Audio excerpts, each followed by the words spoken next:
All right, lastly we have unanticipated connections. Again, here is my little blurb. This is a video that Professor Willink actually gave to me in a comment for a discussion post that I thought was pretty powerful. And this is, I suppose the quote might not totally make sense if you don't watch the video, but I thought that was really great.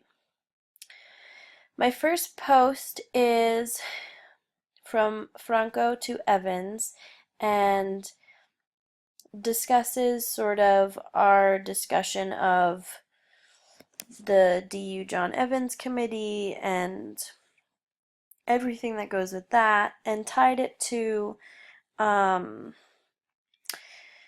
General Franco from Spain. I studied abroad there and took a bunch of history classes, and so learned a lot about the history. And for those of you who don't know, I write a little bit about it here, and pretty much they had a dictatorship from 1939 after the Civil War through 1975 when he died. And throughout a lot of it, it was pretty bad. I mean, he was a dictator. The Spanish Civil War, especially, though, was really gruesome, and a lot of people died, and a lot of things were covered up.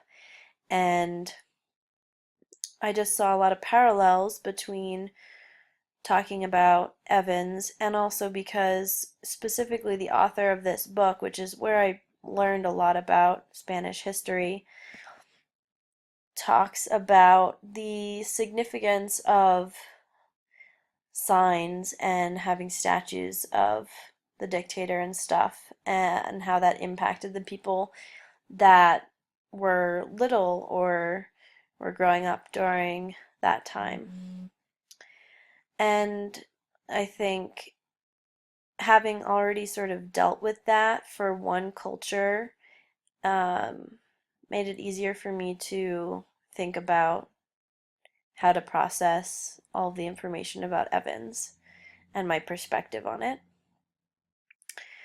Food as colonization, imperialism, oppression. This post, again about food because I just have to, because it's so huge and so interesting to me.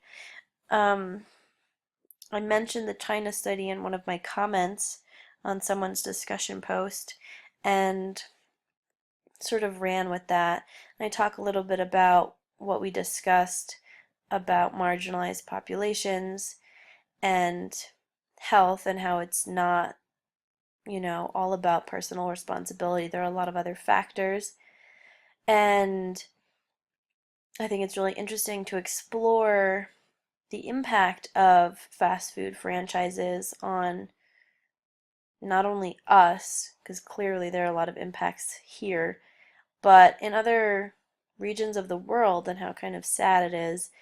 And again, there are some connections to traditional forms of colonization and imperialism and oppression. And it was just really great to find some cool sources and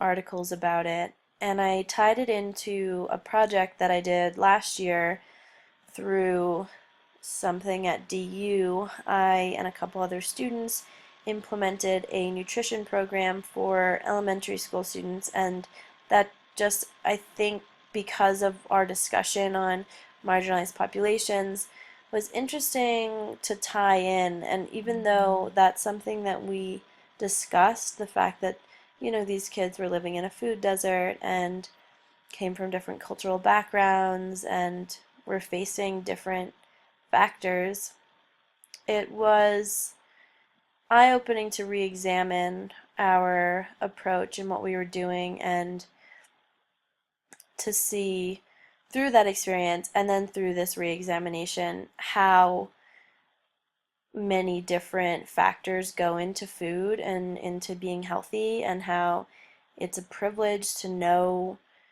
about health and to know about what food is right to eat.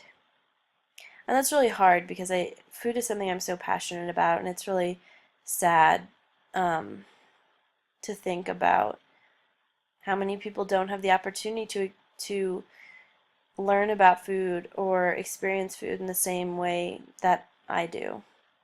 And that's definitely something I want to work to improve.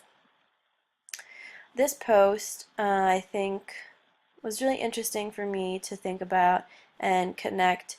We talked a lot about race and different cultures, and I think, though it was mentioned here or there, gender definitely plays a really big role in this. And looking at gender through an intercultural lens is also really interesting because different countries, different cultures around the world perceive gender differently.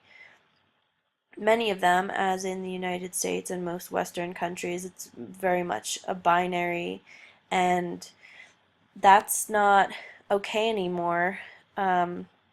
There's even been scientific research that goes into how complicated someone's sex is.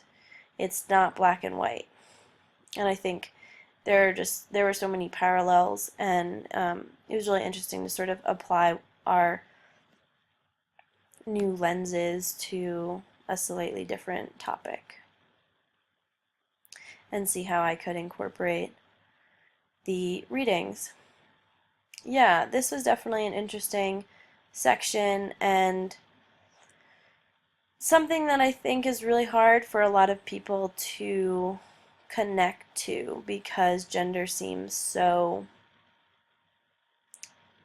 normal, having two genders and what those genders are expected to do. But this was definitely a really great section to be able to sort of explore and be creative with how to make connections.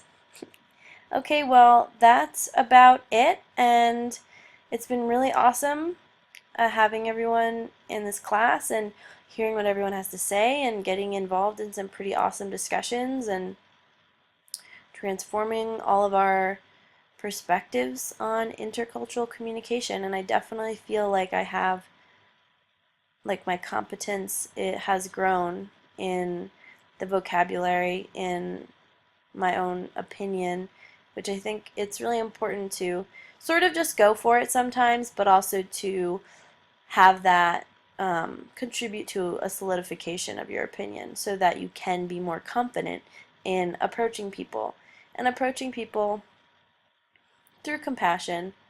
I think we need to remember that throughout all of this, sort of going back to the whole discussion of love and Martin Luther King's theory that you need to love your enemy.